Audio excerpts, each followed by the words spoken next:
नमस्ते India, promise थोड़े ज्यादा का। और इजराइल ईरान के युद्ध में बाजी पलटती जा रही है। अब स्थिति यह है कि ट्रंप पर इस युद्ध में अमेरिकी सेना को उतारने का दबाव बढ़ रहा है और इसकी दबाव की वजह है ईरान के वो न्यूक्लियर सेंटर जिन्हें नुकसान पहुंचाने की इजराइल ने भरपूर कोशिश की लेकिन कामयाबी नहीं मिली। इसके अलावा ईरान की जवाबी कार्रवाई भी इजराइल पर भारी पड़ती जा रही है। तो क्या इस युद्ध में यूएस की एंट्री होने वाली है और अगर एंट्री हुई तो क्या होगा, देखिए इस रिपोर्ट में।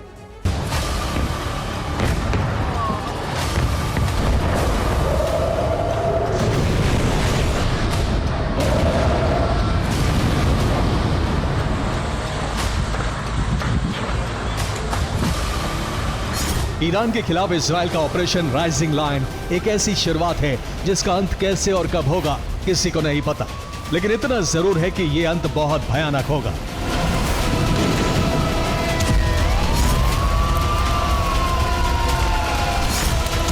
ऐसा इसलिए कहा जा सकता है क्योंकि अब इस जंग में अमेरिका की भूमिका आने वाले दिनों में बढ़ सकती है।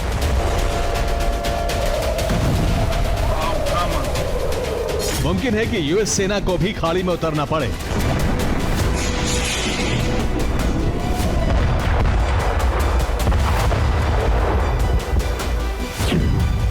वॉर गेम बदला, ईरान दहन टला। दरअसल इजराइल के ईरान पर हमले के बाद ईरान ने जिस तरह इजराइल पर पलटवार किया है वो इजराइल पर भारी पड़ने लगा है।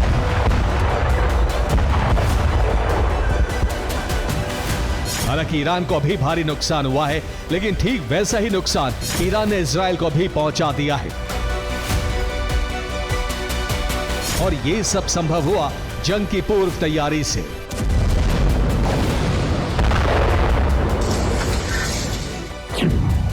दरअसल इजराइल और अमेरिका के टारगेट पर ईरान के न्यूक्लियर सेंटर थे। ईरान के बैलिस्टिक मिसाइल कार्यक्रम को नष्ट करने का कदम उठाया गया था, लेकिन हमले की आशंका ने ईरान को पहले ही युद्ध के लिए तैयार कर दिया था। इसलिए ईरान ने न सिर्फ न्यूक्लियर संवर्धन केंद्र जमीन के नीचे बनाया, बल्कि बैलिस्टिक मिसाइल के साइलो भी अंडरग्राउंड ही बनाए गए।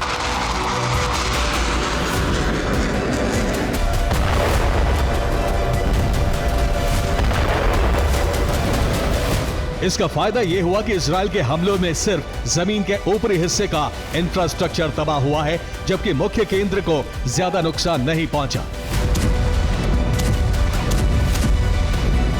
यही वजह है कि नेतन्याहू ने भी अमेरिका से नए हथियारों और फाइटर प्लेन में बदलाव की मांग की थी। और ऐसा इसलिए क्योंकि इजराइल ने नतांज पर GBU-43B दागकर न्यूक्लियर सेंटर ध्वस्त करने की कोशिश की। हमले के बाद इजराइल आश्वस्त था कि नतांज न्यूक्लियर सेंटर को भारी नुकसान पहुंचा है, लेकिन रेडिएशन लीक न होने की जानकारी IAEA ने दुरुस्त कर दी, जिसके बाद इजराइल ने फोर्दो न्यूक्लियर प्लांट को भी GBU-43B से ही निशाना बनाया। लेकिन पता चला कि फोर्दो न्यूक्लियर प्लांट को भी बड़ा नुकसान नहीं हुआ है।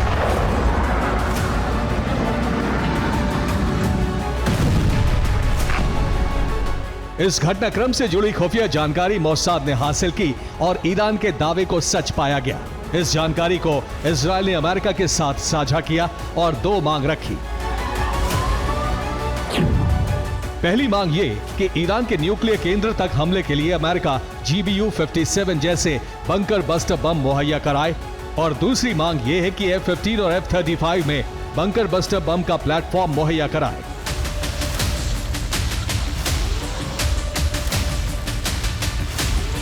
हालांकि बम देने का फैसला जल्द हो सकता है, लेकिन फाइटर प्लेन में बदलाव करना इतनी जल्दी संभव नहीं है।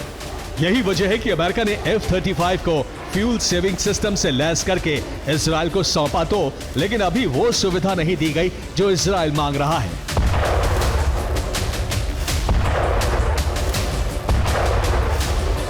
जबकि दूसरी तरफ ईरान ने पलटवार कर इजराइल में भीषण तबाही मचा दी। मोसाद के हेडक्वार्टर को ध्वस्त कर दिया, इजरायली रक्षा विभाग की इमारत को तहस नहस कर दिया, तेल अवीव पर गाजा जैसे हमले किए और बड़ी बड़ी इमारतों को नुकसान पहुंचाया। यही नहीं, इजराइल के बड़े पावर प्लांट को भी नष्ट कर दिया।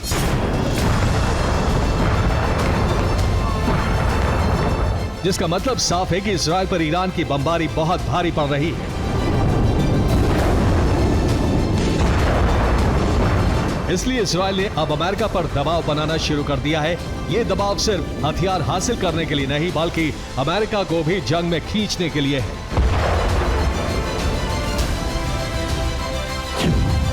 ऐसा इसलिए क्योंकि ईरान को अब अमेरिकी हमले ही रोक सकते हैं, वहीं ईरान की न्यूक्लियर फैसिलिटी को भी अमेरिका ध्वस्त कर सकता है।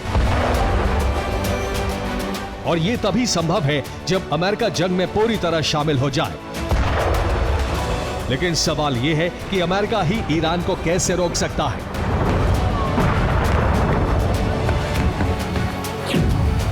दरअसल ईरान के न्यूक्लियर सेंटर को स्पेशल बंकर बस्टर बम ही नष्ट कर सकते हैं और ये बंकर बस्टर बम अमेरिका के B-2 बॉम्बर से गिराए जा सकते हैं।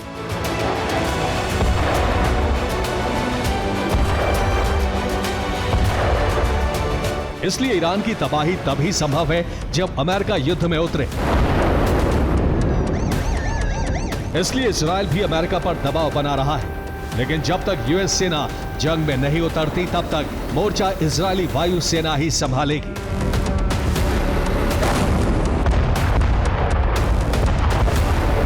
इसलिए नेतन्याहू अपने सैनिकों का हौसला बढ़ाने खुद फील्ड पर जा रहे हैं।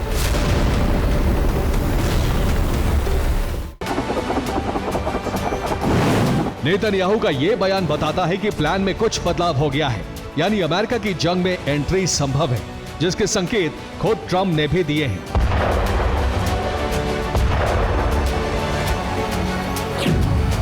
ट्रंप G7 की बैठक को बीच में छोड़कर अमेरिका लौट आए हैं। उन्होंने मध्य पूर्व क्षेत्र के हालात पर अचानक बैठक बुलाई और इस बैठक में सभी कमांड्स के उच्च अधिकारियों से चर्चा की।